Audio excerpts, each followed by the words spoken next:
Ohio State. I don't understand it. I don't know if we have the point spread down there, but 9.5 last time I looked in favor of the Buckeyes.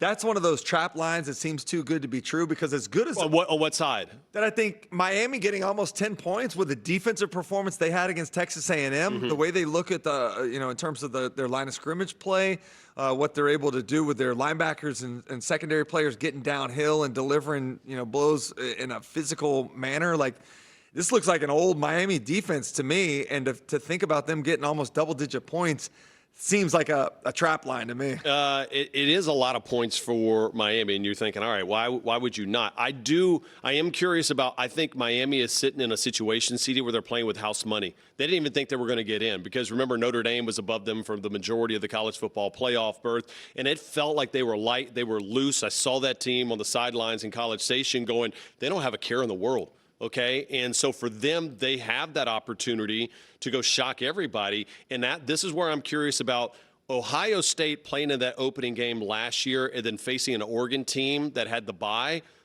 Ohio State put it into a different gear. I think Miami having to go to College Station and play in that environment and winning all of a sudden puffs up their chest a little bit more. And remember, this is not a young quarterback. This is Carson Beck on that side. Now, I don't think you want him throwing it 40 times against Ohio State. Miami's offense has the ability to run the football. I mean, that's who they'd like to be. It's not just asking him to throw it 50 times. But I think this game comes down to Carson Beck minimizing mistakes. And on that's what he did against A&M. Yeah. Think about Julian Sayin. Like, Julian Sayin is a young first-year starting quarterback. Who have they played where you really feel like they've been tested? Texas's defense early in the season gave him a hard time. That was his first start of his career as the starter there. But then you also had Indiana would shut him down. Yeah, I mean, outside of that, like, do you feel like they faced a defense that really has been able to expose Julian Sayin at all? No. I watched a lot of the Indiana defensive tape from that ball game.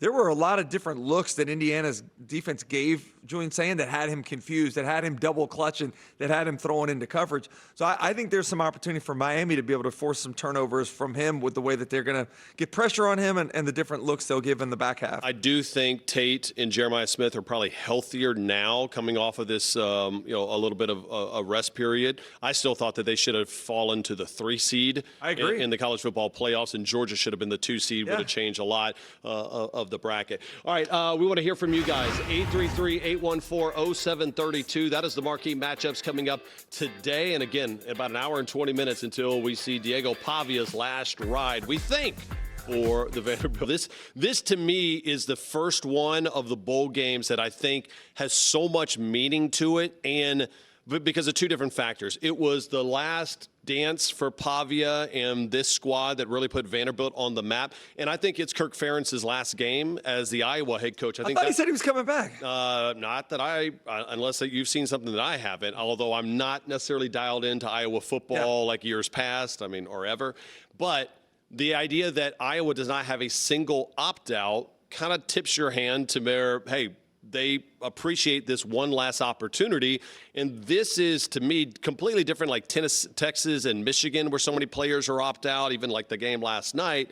This is good on good. Eli Stowers, I guess, is really the only Vanderbilt major player that's not going to be playing in this game, and I want to see it. The storyline is obviously going to be Diego Pavia. He's been the storyline all year this year and even into last year. But what's going to differentiate the ability for Vanderbilt to win this game or not is on the defensive side. And I've told you early in the season, I was really impressed with the defensive front for Vanderbilt. They're going to have their hands full. They're going up against the Joe Moore award-winning offensive line for Iowa. That team is very one-dimensional. If you had to guess on what their passing offense was ranked nationally, where would you guess? The fact that you prefaced it by that and it's Iowa, I'm going to say they're ranked at 112th. Way too high. 131 out of 136. So if Vanderbilt's defense can have success controlling the line of scrimmage and try to take away that ability to run the football, force Iowa to have to throw it, I think that's the best possible game plan for success for the Vanderbilt Commodores. So as much as we're excited about seeing Pavia, it comes down to the Commodore D, in my opinion. Looking forward to that game. That kicks off in, about an o'clock, hour and 20 minutes. 20 We will actually be on air and giving you updates of that one a little bit later in the show. All right, one more bowl game, or a couple more that we're going to talk about. One, Citrus Bowl here on SEC scoreboard. Why are you laughing? This is the one we were kind of laughing about, being the replacement players out there. What's the total opt-out number between the two teams? Roughly, I joked around that it was going to be about 60, but it's at least 40 different players. Yeah. Michael Taft, Anthony Hill Jr., Trey Wisner, CJ Baxter. I mean, the amount of guys that are either entered to the transfer portal or have decided to opt out to get ready for the NFL, completely different for these two. We'll see Bryce Underwood and Arch Manning, but how long do you see them for? I mean, Biff Poggi taking over as the interim head coach once again? We're not talking about just replacement players. We're talking about replacement coaches. I mean, Biff already coached the team, twice this year because Sharon Moore was suspended? Yeah, you think he goes cut off sleeveless? I mean, down in Florida, the weather, I think, is probably nice. You go and cut off sleeves down there for Poggi? He's a weird dude. He's a different rich dude, too. He's a rich dude. But let's not forget, too, there were some changes made on Texas' coaching staff. Pete Kwiatkowski, the defensive coordinator, is out. Still shocking to me. Will Muschamp in. You think we'll see some Will Muschamp sideline appearances? Maybe they show him. I don't know. But, again, it just is a complete – this is what college football and the bowl games right now kind of feel more like, especially two teams that had a disappointing season, as opposed to what Iowa and Vanderbilt are, which saying, hey, we want to win that game. One last bowl game to talk about, and of course, that's going to be. Welcome back to SEC This Morning, presented by Allstate. Peter Burns, Christopher Doering continue to roll on. We got your phone calls, 833-814-0732, but we got to get back to how we normally do this show. You ready for it?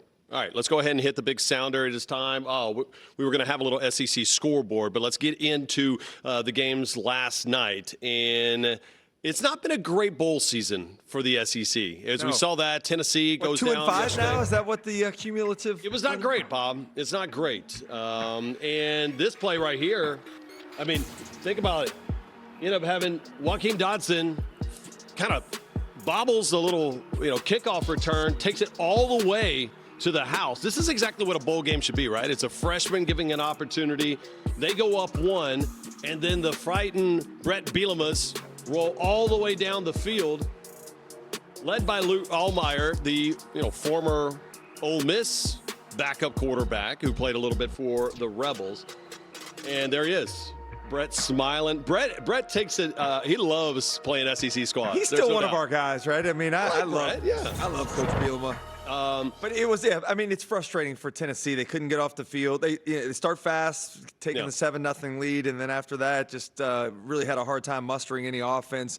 278 total yards of offense yesterday. You do get the kick return that teases the Vol fans and gives them the lead. But again, it's the defense that ends up giving up a long, sustained drive where Illinois gets the opportunity to kick a game-winning field goal and end it. So it's I don't know that this is a big deal with a new defensive coordinator coming in next year. Tim Banks out, right? You're going to have a new quarterback next year. You're going to have a lot of new pieces back. So I don't know how much the Vol fans are fretting at this point. I want to hear from Josh Heupel in his post-game press conference. He had some comments on the loss and on the season as well. Let's go ahead and take a listen to what Coach Heupel had to say.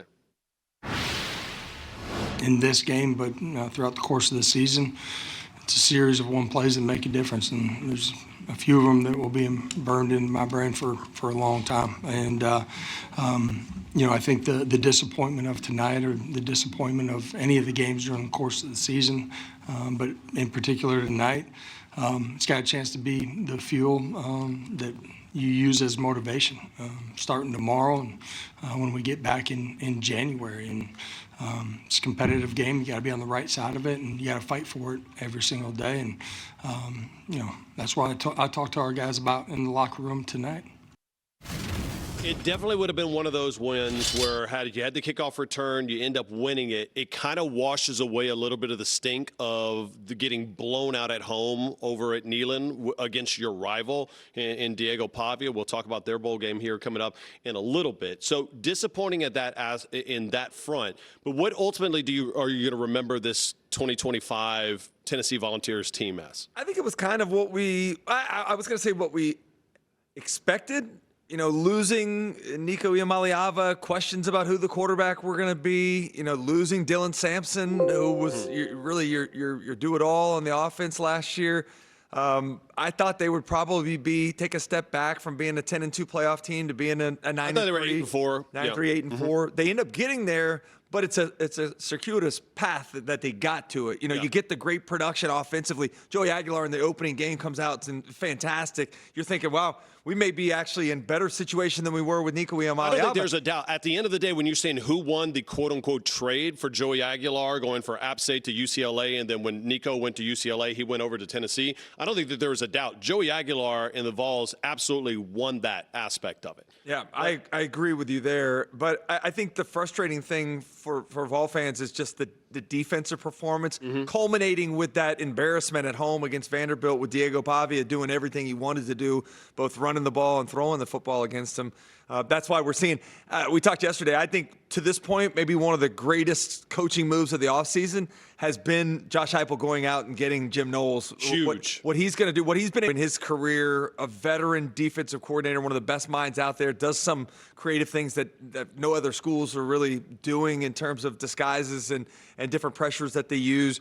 Was fantastic at Ohio State, moved to Penn State, and we know how that played out there with that entire coaching staff being gone. So the fact that Heupel, even had Knowles available to come bring in, let alone convincing him to do so, I think is a huge coup. I think it's huge because I don't think Knowles, who probably was well sought after because of the success that you just laid out, he could have gone to a lot of places. If he didn't feel like that was a place that he could win. Remember, this was also a Tennessee. McCoy never really played. I mean, this secondary was banged up. The linebackers were banged up. If he didn't think that he could come in there and how powerful the NIL brand is of Tennessee, I don't think he takes that job. Yeah. And so for me, I know a lot of people are going to be disappointed with this season. I get it. I think there was going to be that step back. But I also hear, and Lane's talked about it, Kalen DeBoer's had to deal with it.